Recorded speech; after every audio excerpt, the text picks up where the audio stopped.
Alright, so I just moved deeper into the bedding area.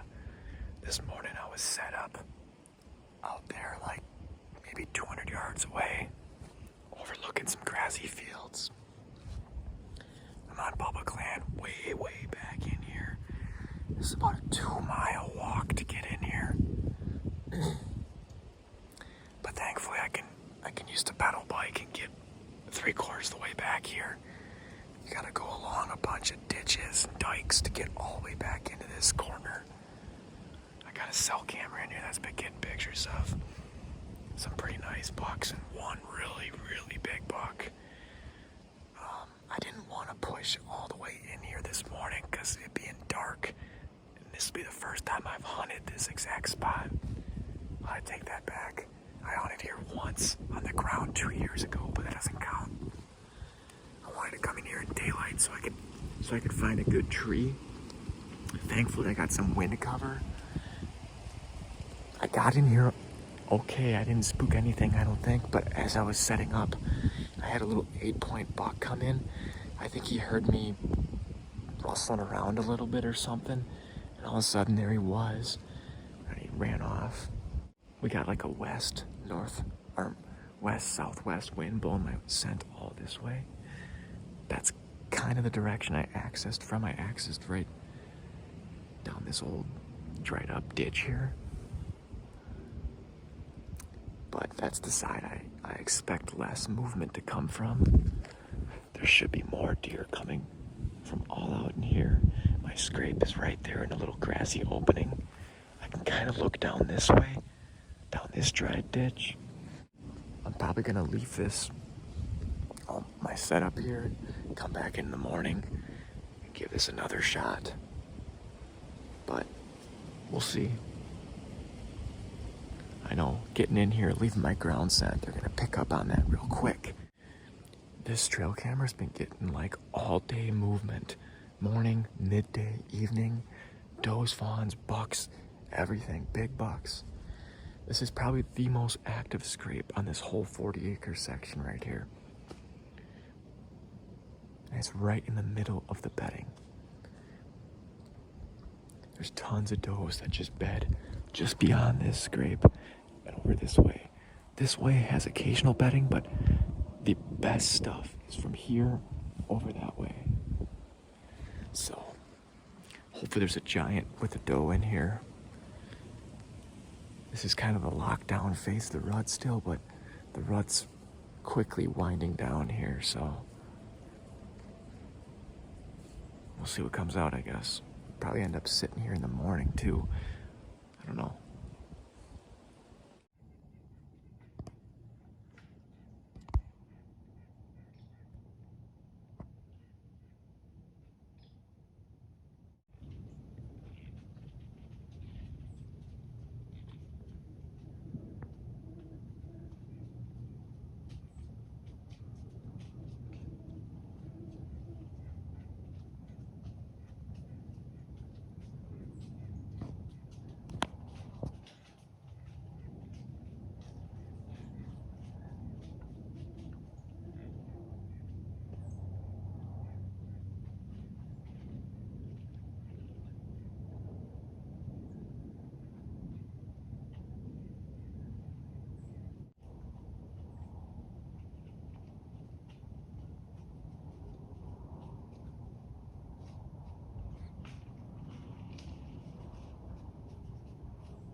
I don't know if I got him.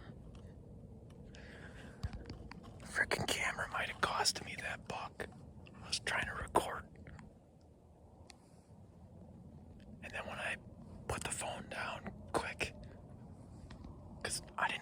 behind that buck was. I shouldn't even have tried to record because that doe saw me move up here. She ran back, and the buck was standing right there, and I shot him through some thick brush, but it took me a little bit to find his body in the scope, but I figured I might as well shoot before he's gone, because, shoot, I'm shaking way worse now than when I shot my buck 2 weekends ago. I don't know why I'm shaking so bad, but probably because that's one of the bucks I've been getting pictures of out here all season. Right on this scrape and a couple other cameras. I just really had a feeling it was gonna come together. Hopefully I got him, I don't know. That was my one opportunity at that deer. Man, I can't see him, but after I shot, my ears were ringing and I couldn't really hear that good, so maybe they ran off. Hopefully he's just laying up there, I don't know. Probably sit for another 20 minutes or so. It's gonna get dark pretty quick here. My scrape is right over there.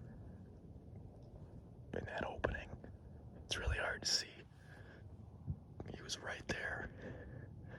And she was probably like 10, 15 yards away. And I was trying to record. And then when I saw the big rack coming, I put my phone down. And that's what she saw. And she took off running that way. And he was standing there for another, I don't know, it went so quick. Probably 10 to 15 seconds I shot him. Before he followed her, he was standing right there. Probably 20 yards. But he didn't know what happened, but she knew she saw me. God dang it. If I wouldn't have pulled out my stupid phone, trying to record this all, she might have kept on walking right here. But it still would have been insanely thick. And she would have spooked as soon as she got up here because my ground scent's all right here. I don't know, it probably wouldn't have worked out a whole lot better than what it did, but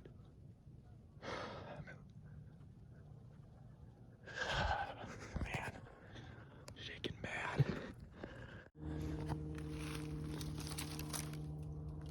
That's not a good sign at all.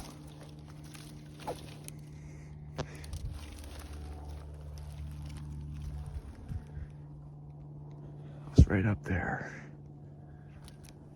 That's either the first or second shot. I don't know. Hopefully that's the second shot.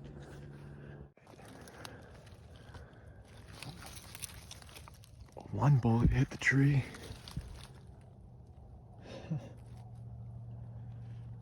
Hopefully I didn't injure this deer. I haven't found any blood yet, but he was like standing right around here. But usually when you shoot them with a gun, they don't bleed as much anyways.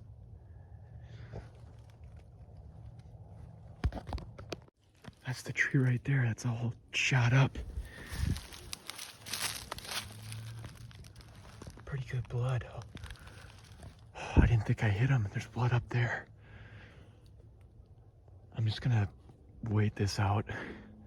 At least, I don't know how. I have no idea where I hit this deer, but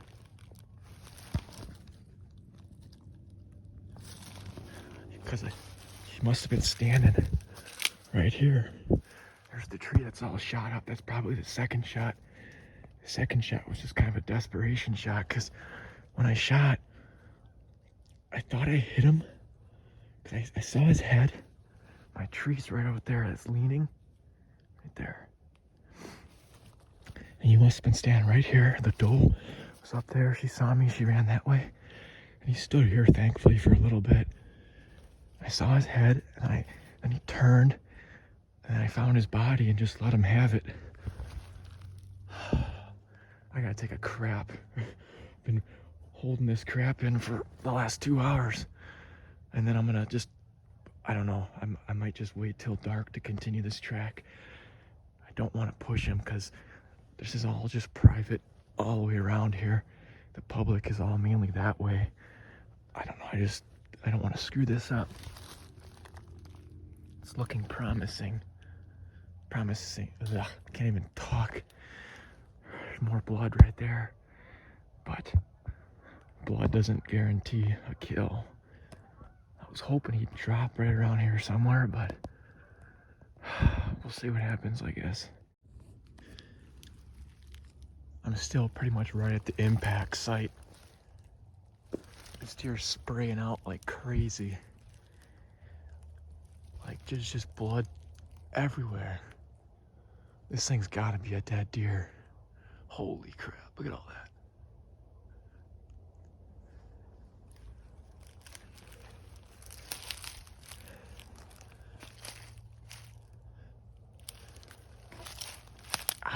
I have no idea where he even went after I shot.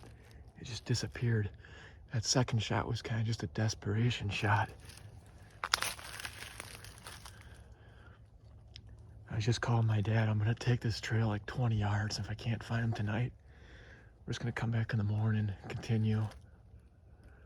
I'm sure he's dead, but sometimes these long shot deer, I don't know, he should be dead. We'll see what happens though. One point back there by impact, I thought I saw some like, kind of like lung tissue material on some leaves.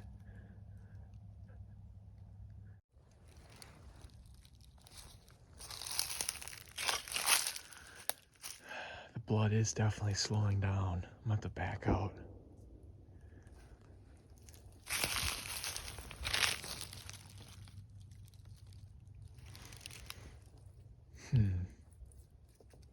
I've probably gone, I don't know, 30, maybe 40 yards.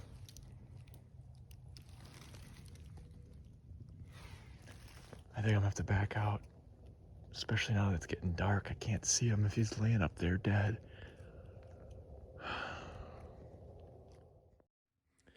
Well, it's the next morning. I just found him. He's no more than 20 yards from where I stopped last night, but once it gets dark, you can't see anything in here with the headlamp. But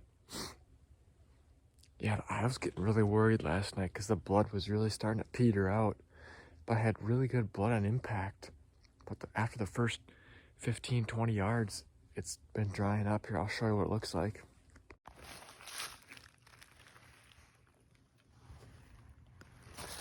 Not a super crazy blood trail right here. Just a couple little specks. Pretty good right there though.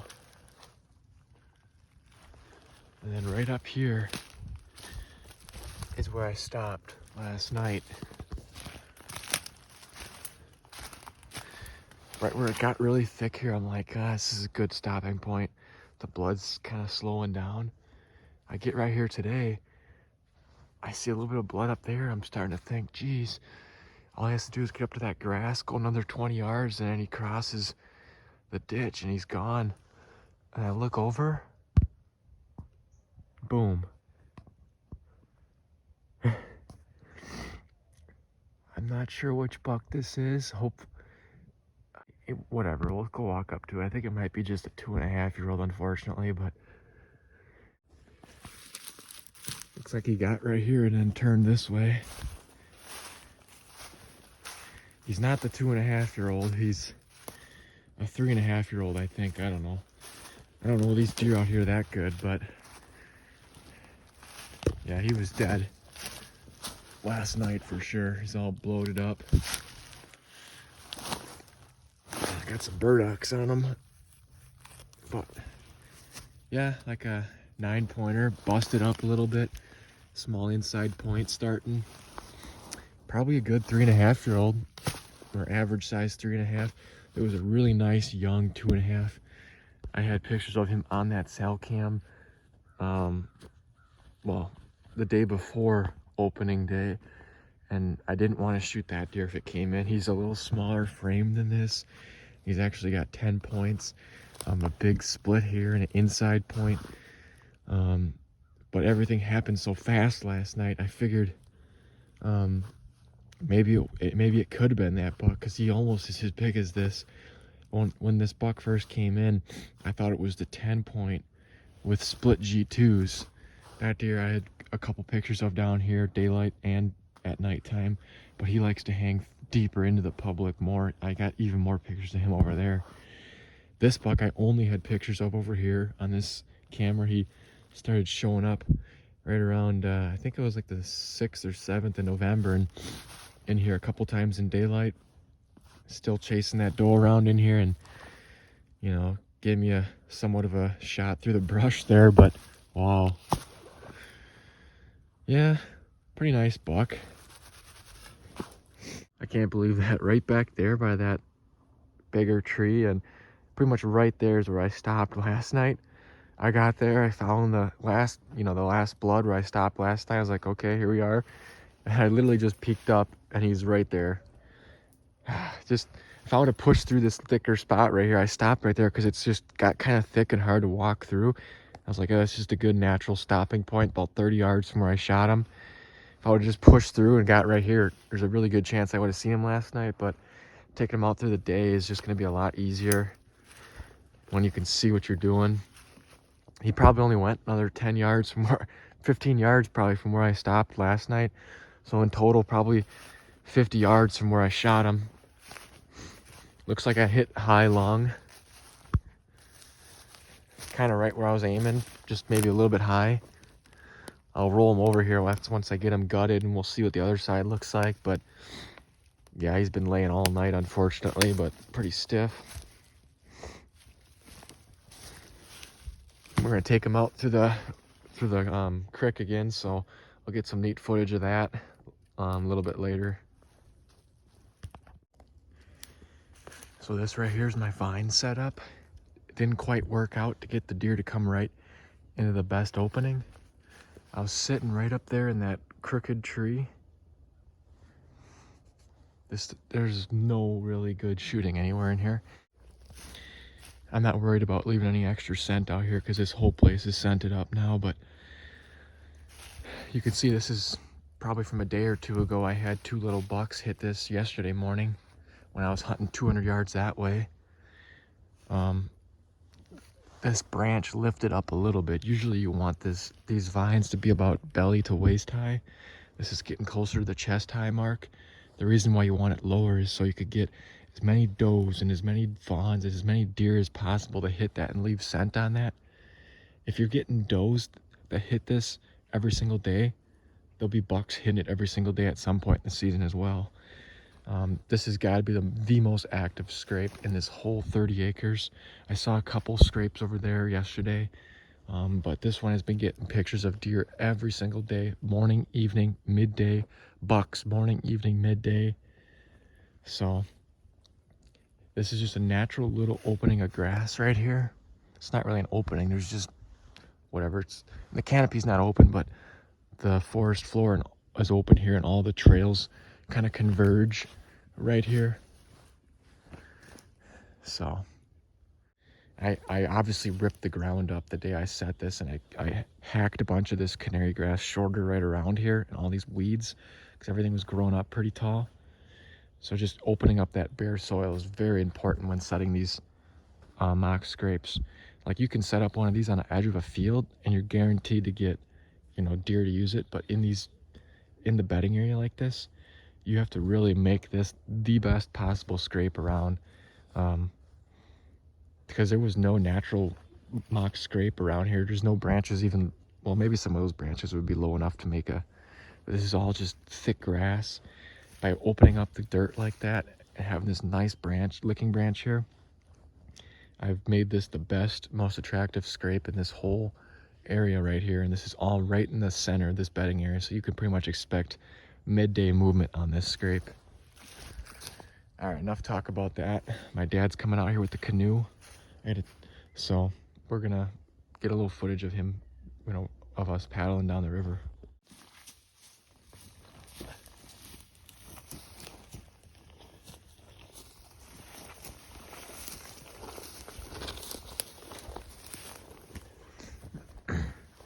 Jason.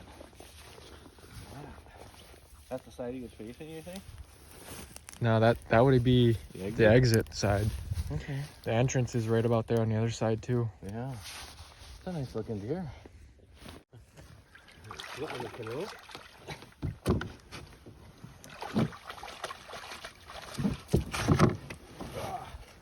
Onward.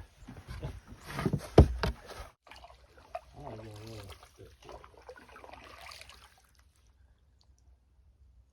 all we gotta do is keep it straight. It's really going fast. Yeah. There's no fun paddling up here, I'll tell you that. Non-stop paddling.